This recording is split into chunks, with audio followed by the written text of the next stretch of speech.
Today's episode of NBA Now is presented by Manscaped. Go to manscaped.com/chat. You're going to get 20% off and free shipping at checkout. Go check out all of their men's grooming products. Trust me, you will not be disappointed. Today's show, 5 blockbuster trade ideas from yours truly. So we'll go ahead and jump on in here. How about Bradley Beal to the Miami Heat? Been a lot of chatter around Beal. They're continue to say they want to make things work out with the Wizards, but we know that the Heat have had interest in Beal in the past. They have shown some interest here, and I do think Beal would embrace a trade down to South Beach. The trade rumors aren't going to go away from Beal until the deadline comes and passes, and we're going to keep talking about it here on NBA Now. Miami has a lot of young talent to offer. Now, they don't have a ton of draft assets, but they've got a lot of young pieces they could offer. I don't think Bam Adebayo is available, but they've got him. They've got Duncan Robinson, Tyler Hero, lots of young pieces that they could send in a trade if they wanted to try and get a guy like Bradley Beal, who's obviously been outstanding this year. 33 points, 5 rebounds, 5 assists. The three-point percentage has kind of been up and down, but that's because he's playing on a bad team. Let's just be honest. I think that number would go up if he got traded to Miami. The field goal percentage is at like 47%, so he's been fine there overall. I like Beal a lot. I'd love to see him on a contender because it's basically never happened at any point in his career. So here's the trade that I cooked up. Bradley Beal and Mo Wagner to the Miami Heat for Tyler Hero, Kendrick Nunn, Andre Iguodala to help the money work out, along with Kelly Olynyk. Those two guys need to be involved for the financial purposes, and a first-round pick. I know it's only one first, but Hero and Nunn are legitimate young rotation pieces, and Olynyk and Iguodala are still rotation players as well. So who wins this trade on this one? We got to get the right teams up there. Miami or Washington, who wins this trade? Type MIA for the Heat. Type WSH for Washington, WAS for Washington. Go ahead and let me know. I think in most cases the superstar wins the trade, but go ahead and let me know. We got it fixed for you guys. MIA or WAS, who wins this trade between these two teams? I think the team getting Bradley Beal wins it, and that, of course, would be the Miami Heat. I would love to see this. I like this idea for Miami, who needs a spark. They have not been able to fire on all cylinders this year after going to the finals just this past season. I hope Beal gets dealt because he deserves a lot better than the Washington Wizards. So we'll ask you, will Bradley Beal get traded? Type Y for yes, type N for no. I'm going to say yes. I think this will be right at the deadline. Someone will trade for Bradley Beal and send a lot to the Washington Wizards. But get your votes in. Type Y for yes or type N for no.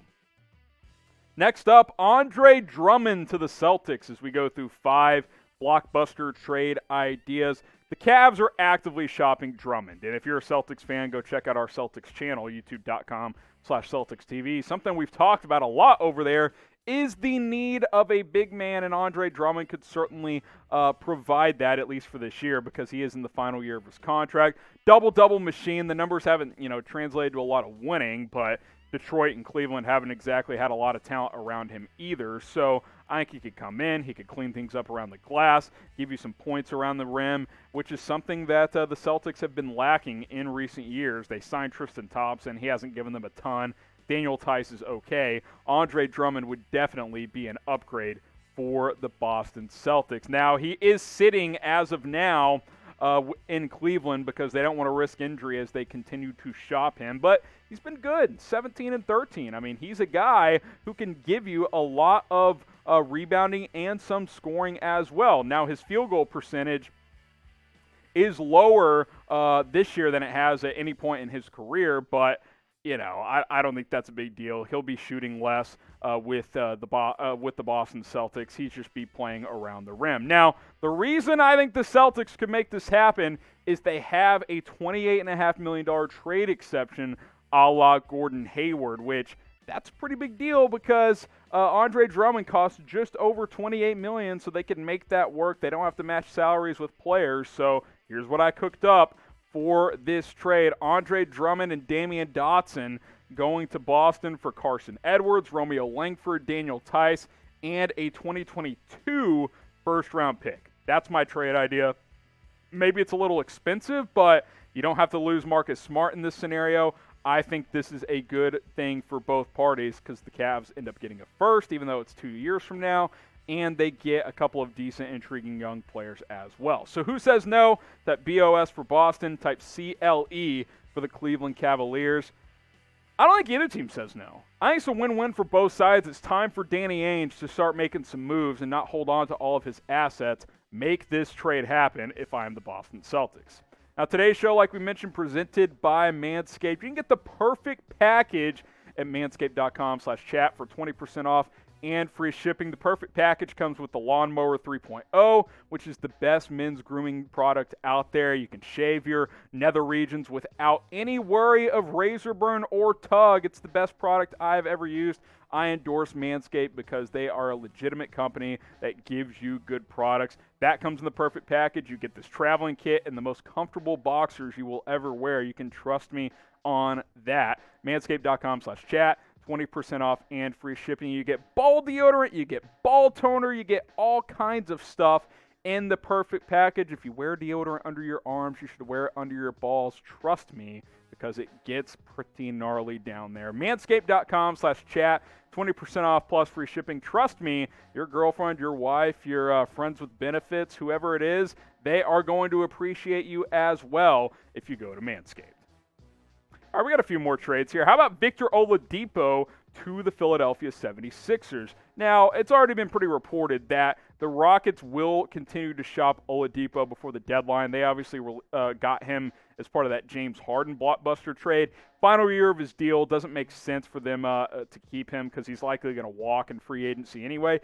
This would give Philadelphia more scoring and playmaking next to Ben Simmons and someone who could actually shoot some from the outside, unlike Simmons. It would give them a different look on offense, and I think it would be an intriguing piece next to Simmons and Joel Embiid. I like what Doc Rivers has done with this team so far this year. You get another legitimate playmaker in Victor Oladipo, all of a sudden, you're a legitimate contender in the Eastern Conference.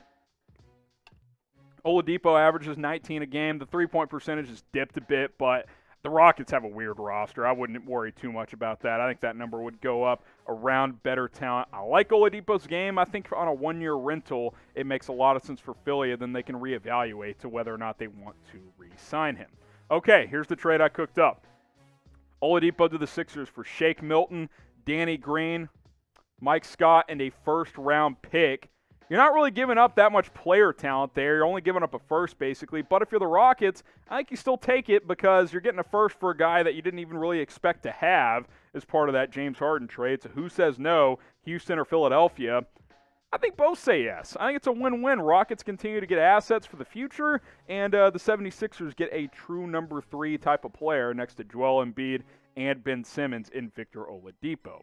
Join the channel, join the movement, because Chat Sports has taken over on YouTube. We cover the latest NBA news, rumors, trade discussion, NBA draft, free agency, and a whole lot more on a year-round basis. And guess what? Our videos, they're 100% free. When you go to youtube.com/chatsportstv, all you got to do, hit that big red button and subscribe. And guess what? We'll keep plugging out videos for you guys. Okay, I got 2 more trades. Zach LaVine to the Mavs. This is something I'm trying to speak into existence here.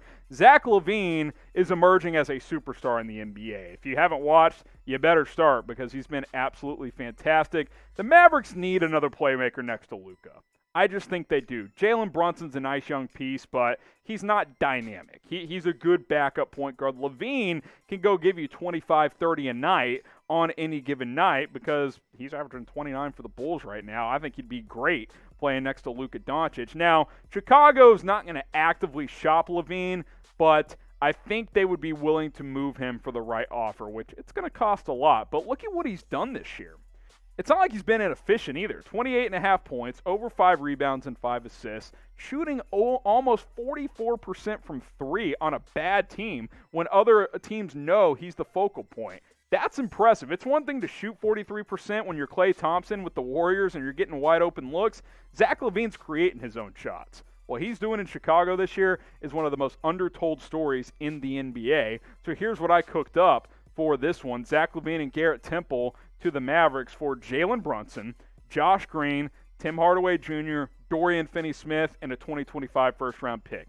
That's the problem with Dallas. That's the earliest first-round pick they can offer because of the Kristaps Porzingis trade that they lost their first-round picks in 2021 and in 2023. I would do this. I don't know if the Bulls would. They probably want multiple firsts, but to get a young talent in Jalen Brunson, they get the Mavs first-round pick this year and Josh Green, Tim Hardaway, who's a solid player still, and Dorian Finney-Smith, who's one of the better defensive players in the league. That's giving up a lot if you're Dallas. So I know you don't get a first-round pick for a few years, but that's a lot of talent coming back for Zach LaVine. Probably think the Bulls say no, but let me know what you guys think. I would love to see this, though. I would love to see Zach LaVine in Dallas next to Luka Doncic, because then you've got a big three of Luka, LaVine, and KP.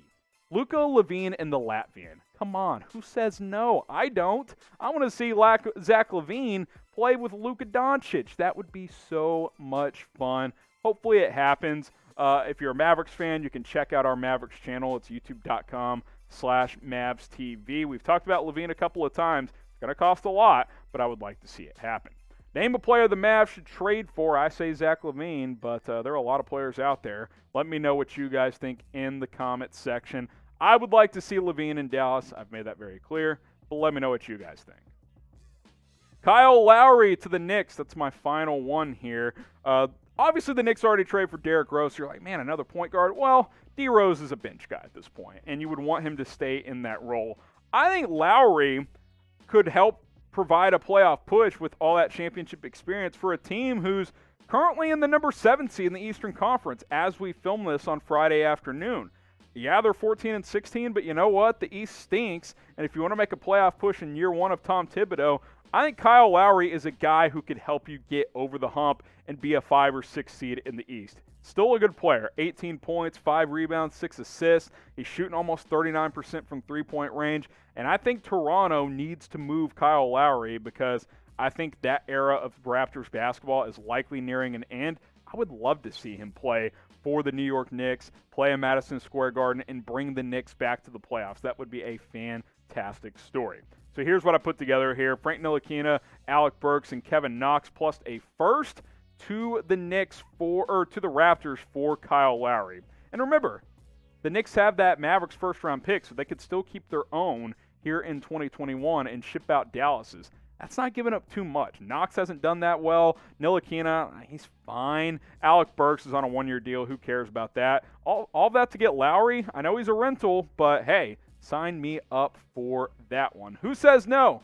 Type NYK for the Knicks. Type TOR for the Raptors. It's possible the Raptors say no. They may want a little bit more, but if they just want to get a first-round pick, this might be about as good as they can do.